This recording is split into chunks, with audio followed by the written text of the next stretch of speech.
जो बायो वाले स्टूडेंट्स होते हैं उनका फिजिक्स सब्जेक्ट बहुत ही वीक रहता है। तो तुमने इस प्रॉब्लम को कैसे सॉल्व आउट किया? पहले जहां मैं लैक करती थी वो थी कि मैं क्वेश्चन प्रैक्टिस करती जा रही हूँ बट अपनी गलतियों से एनालिसिस नहीं किया कभी। पहले तो तुम्हें ये पता होना चाहिए कि क्या तुम सिली मिस्टेक कर रहे हो या तुम्हें कॉन्सेप्ट समझ नहीं आ रहा है, तुम्हारी लैक ऑफ प्रैक्टिस है। रैदर देन वो मैं एक ही चीज को पढ़ के क्वेश्चन सॉल्व करती जाऊँ, मैंने क्वेश्चन से वो उस कॉन्सेप्ट पे जंप किया कि क्वेश्चन पढ़ो, कॉन्सेप्ट समझ नहीं है तो उस कॉन्सेप्ट को पढ़ो, एंड ऐसे मेरी फिजिक्स काफी इंप्रूव हो गई थी। Exam is just 2 month away, ये 2 महीनों के लिए एडवाइस क्या रहे? लास्ट मंथ में सबसे पहले तो अपने आप को काम डाउन करना बहुत जरूरी है, अपने आप को मोटिवेटेड रखना बहुत जरूरी है।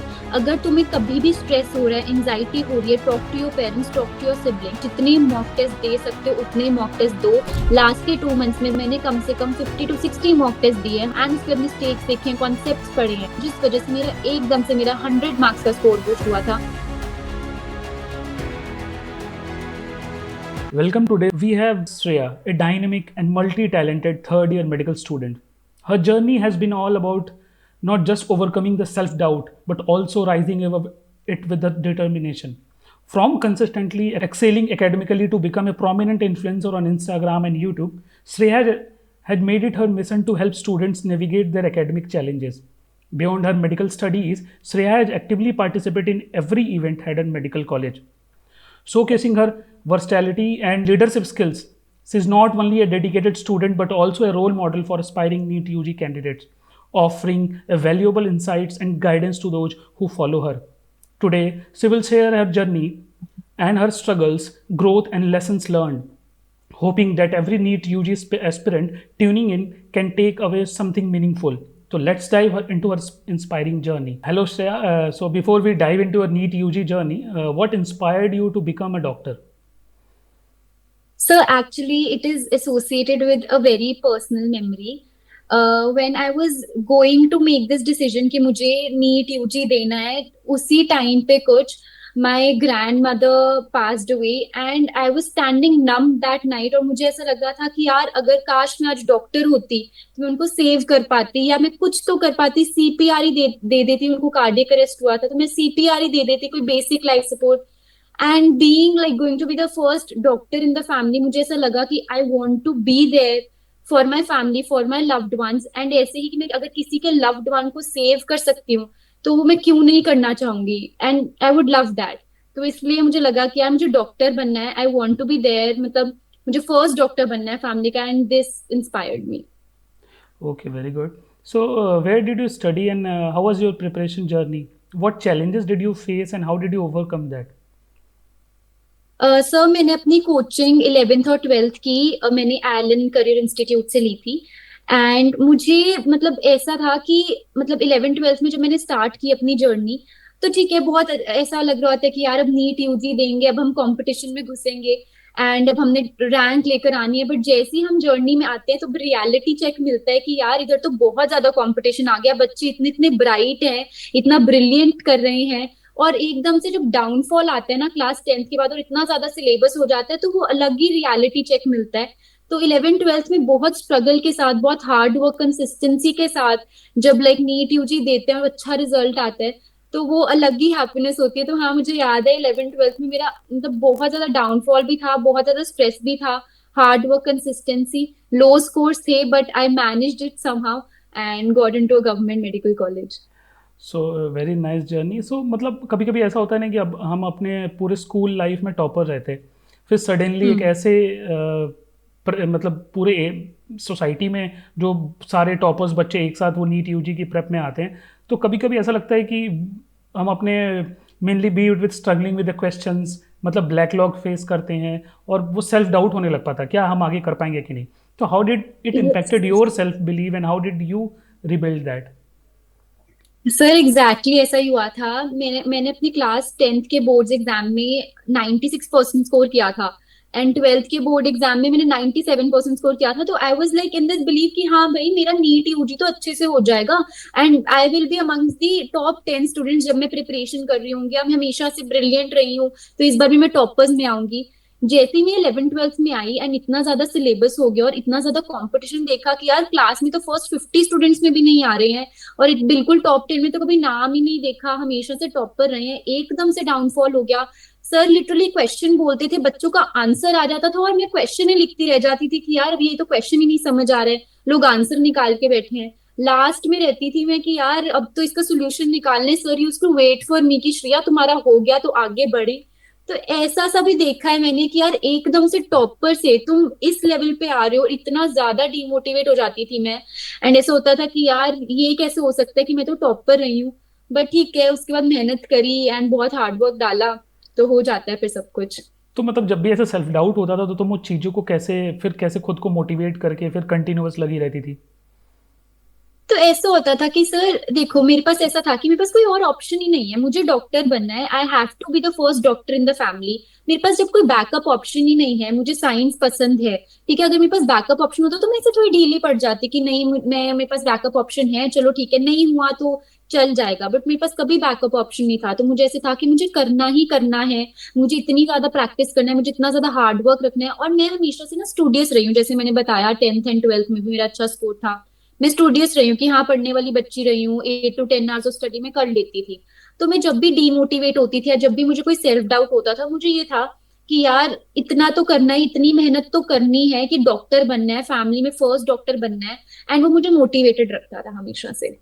सो मतलब तुमने नीट का प्रिपरेशन और ट्वेल्थ बोर्ड दोनों को मैनेज करना बहुत लोगों के लिए टफ हो जाता है, और तुमने तो एक अटेम्प्ट में ही क्लियर किया एग्ज़ाम को। तो तुम्हारा ये स्ट्रेटेजी कैसा था कि दोनों को कैसे तुमने बैलेंस किया? सर एक्चुअली ना मैंने देखे हैं बहुत बच्चे ऐसे करते हैं कि ना जैसे ही बोर्ड्स आते हैं अपनी 2 महीने ना नीट की प्रिपरेशन छोड़ के बैठ जाते हैं एंड बिल्कुल बोर्ड पे फोकस करते हैं। And I know it is very very very important, क्योंकि पेरेंट्स को भी होता है कि बच्चे का बोर्ड्स में बहुत अच्छा रिजल्ट आए, ठीक है, बिकॉज उनको शो ऑफ भी करना होता है पेरेंट्स को कि हाँ बच्चे के 97% आए, 98% आए हैं। बट मुझे उस टाइम एक स्ट्रैटेजी क्लियर थी कि अगर मैंने बोर्ड्स के लिए तैयारी करनी है तो मैंने नीट की तैयारी नहीं छोड़नी। दोनों का सिलेबस सेम था, बस पैटर्न अलग था। नीट ऑब्जेक्टिव पेपर था, बोर्ड सब्जेक्टिव पेपर था। तो सिलेबस तो सारा सेम है, एक साथ पढ़ा, आधा दिन नीट को देती थी, आधा दिन बोर्ड्स को देती थी। क्योंकि मैंने जैसे जैसे नीट की तैयारी करी वो सिलेबस कवर होता गया, बस मुझे क्या देखना था कि इसको सब्जेक्टिव वे में कैसे लिखना है, उसको इलेबोरेट कैसे करना है।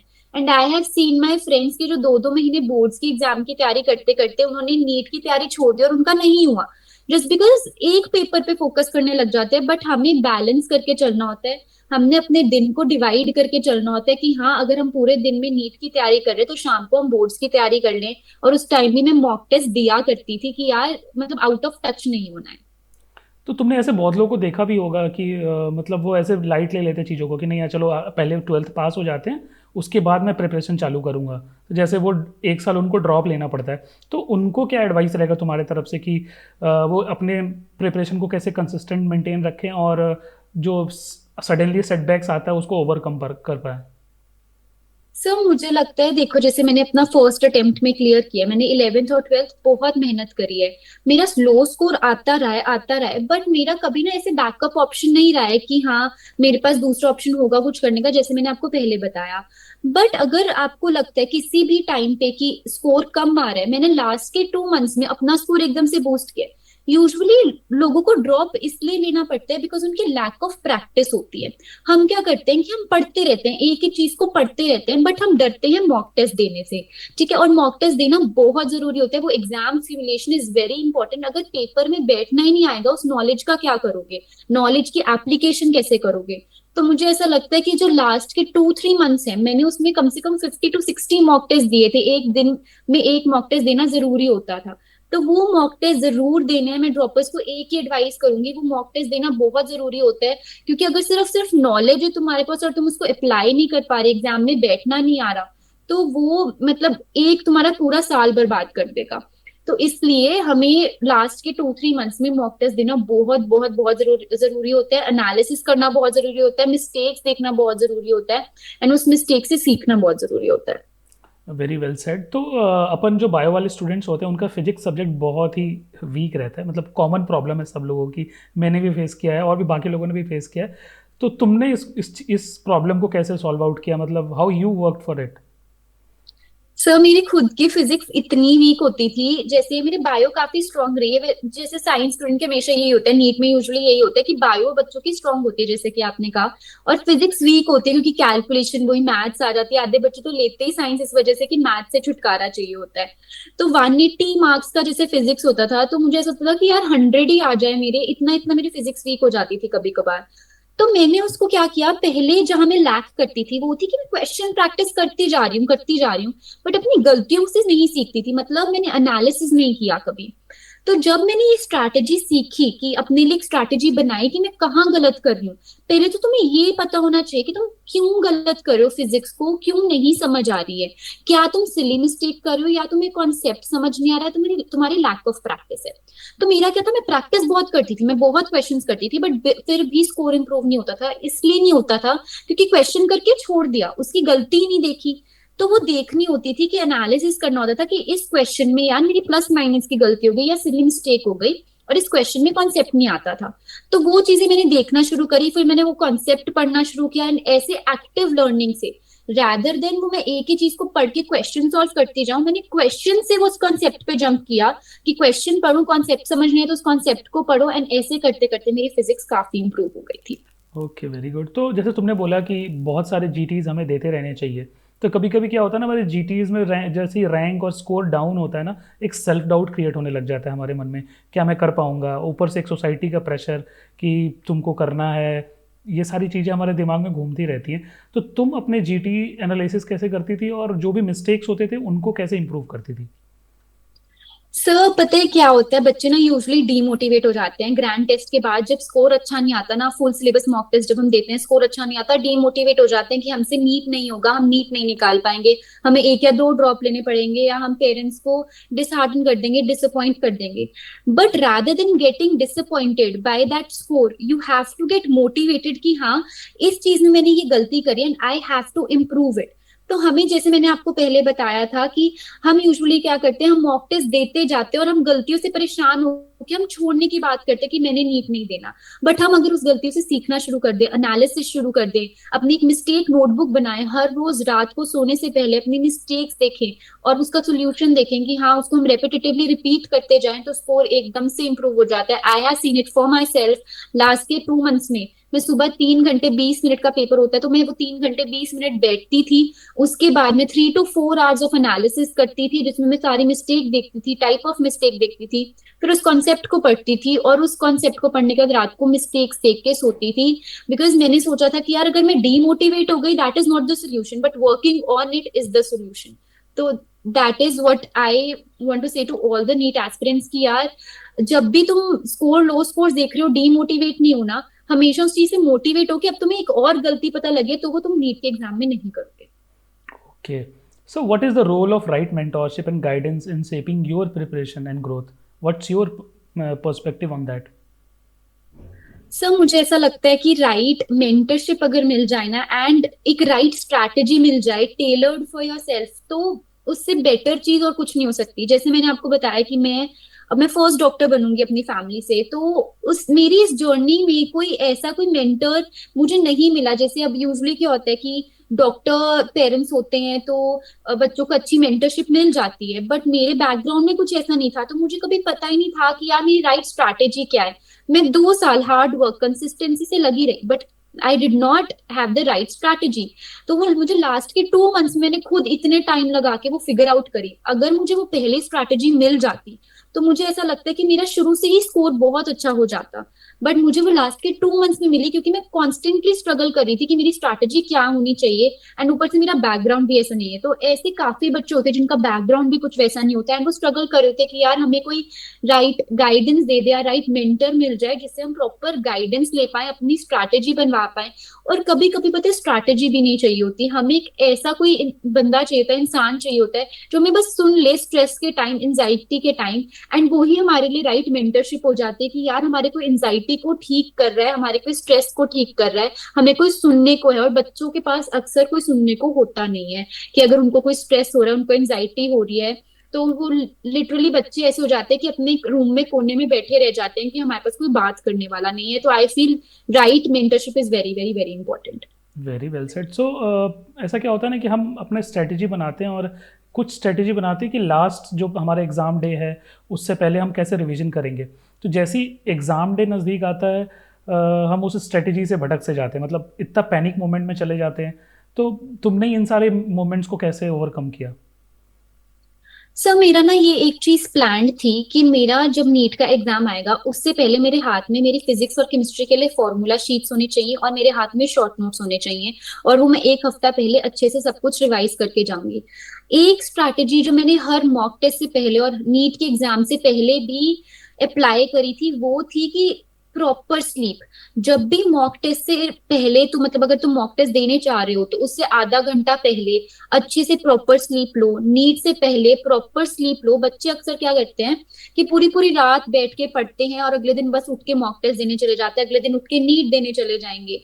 And this is not how things work.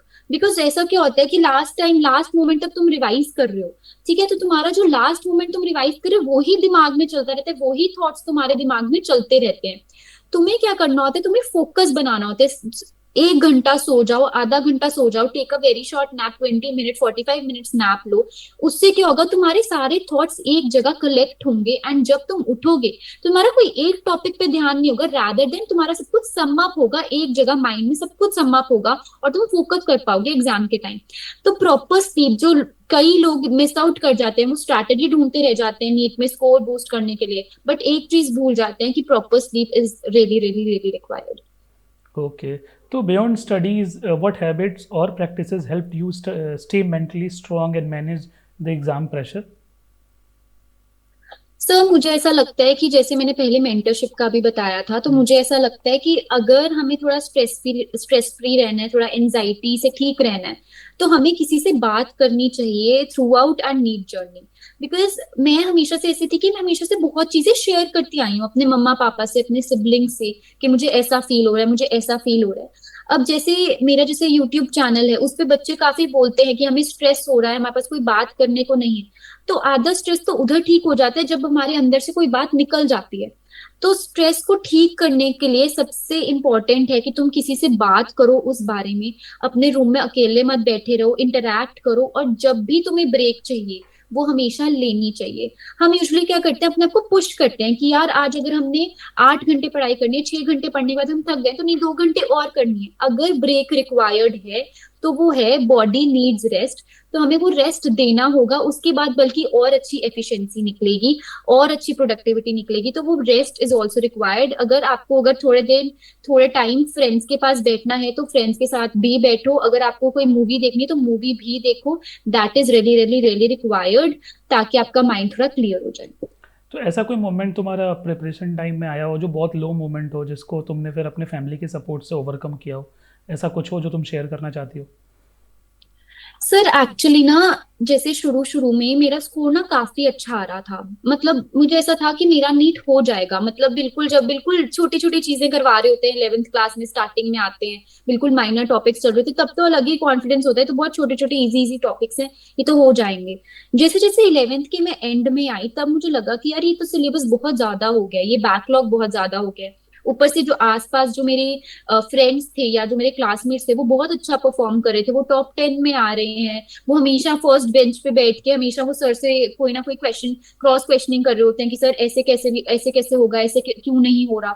तो वो मुझे हमेशा से ऐसा लगता था कि मेरा एक पीयर प्रेशर बन रहा है, मेरे बैकलॉग्स बन रहे हैं, या फिर मैं वो स्कोर नहीं लेकर आ पा रही हूँ जो मुझे लेकर आना चाहिए। क्योंकि जैसे मैंने बताया कि मैं हमेशा से ऐसी थी कि मैं अच्छी स्टूडेंट रही हूँ, मैं अच्छे स्कोर लेकर आती हूँ, ठीक है, आती रही हूँ। तो मुझे ऐसे था कि यार मुझे अभी भी अच्छे स्कोर लेकर आने, नहीं तो मैं अपनी फैमिली को डिसअपॉइंट कर दूंगी, मैं अपने आप को डिसअपॉइंट कर दूंगी। एट दैट टाइम वो मेरे जब मम्मा पापा ने मुझे रात रात को भी 12 बजे 2 बजे रात को मुझे मेरी प्रॉपर काउंसलिंग करी है कि यार यू कैन डू इट, बस तूने लगे रहना है, तूने हिम्मत नहीं हारनी है, वो मेरे लिए एक इतना अच्छा पॉइंट होता था कि मुझे ऐसा लगता था कि यार मुझे कोई मोटिवेट करने वाला है, कोई मेरे पे ट्रस्ट कर रहा है कि I can do it. And इससे पता है बहुत ज्यादा फर्क पड़ता है कि जब तुम्हें कोई ये दिखाता है ना कि हाँ तुम कर सकते हो, कोई तुम्हें बिलीव दिखाता है कि तुम कर सकते हो, तो तुम और ज्यादा मोटिवेट हो जाते हो। Okay. So it's easy to get consumed by studies in the medical colleges. So what's your advice to the medicos on maintaining a balanced perspective and building their personality alongside with their academic growth? Sir मुझे ऐसा लगता है कि बहुत सारे बच्चे ना MBBS में आके उनको ऐसा होता है कि बस पढ़ते रहना है, पढ़ते रहना है, जिसकी वजह से ना बेसिकली हम कहते हैं ना कि वो नर्ड्स बन जाते हैं। बिल्कुल ही उनकी कोई पर्सनालिटी नहीं होती। अब मेरे पास कई जूनियर्स आते हैं और वो मुझे बोलते हैं कि मैम आप इतना सब कुछ कैसे मैनेज कर लेते हो, आप ऐसे कैसे कर लेते हो। And I have seen people sitting in the corner of the class just studying with their books all the time. But जब मैं फर्स्ट ईयर में आई थी ना, मुझे ये था कि मुझे अपनी पर्सनालिटी बनानी है। If I talk to a person तो मेरा एक अच्छा इंप्रेशन आना चाहिए। मैं ऐसे नहीं दिखनी चाहिए कि मैं एक मेडिकल स्टूडेंट हूँ और उनका जो टिपिकल इंप्रेशन बनता है कि ये तो पढ़ने वाले बच्चे हैं। वो ठीक है, पढ़ना होता है, but we have to balance things out. मैंने फर्स्ट ईयर में अपने सारे फेस्ट में इतना पार्टिसिपेट किया, इतने डांसेस करे, इतने स्पोर्ट्स डे में इतना पार्टिसिपेट किया।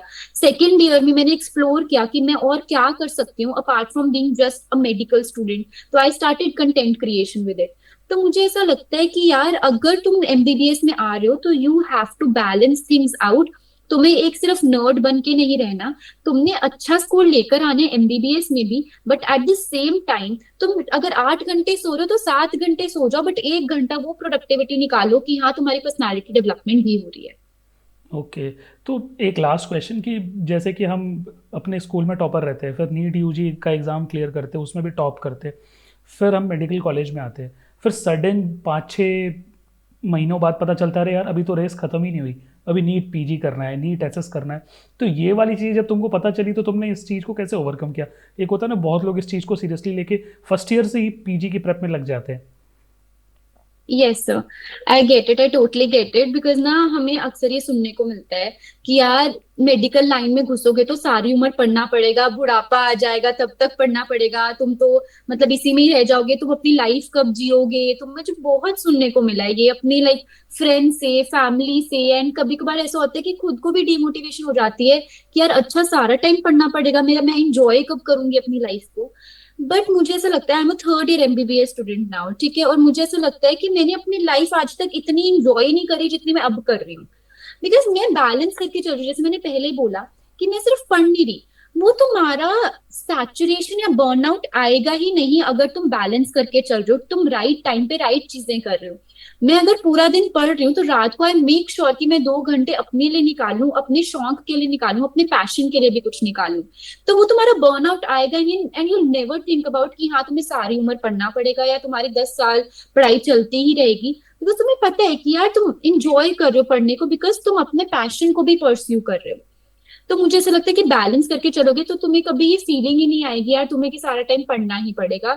और आगे जाके भी ऐसा नहीं है कि तुमने फर्स्ट ईयर, जैसे अब मैं नीट यूजी के बारे में बात करूं, एस्पिरेंट्स के बारे में बात करूं, वो जैसे ही फर्स्ट ईयर में आते हैं, ठीक है, नीट क्लियर करके वो बोलते हैं कि अभी से तैयारी शुरू करनी है।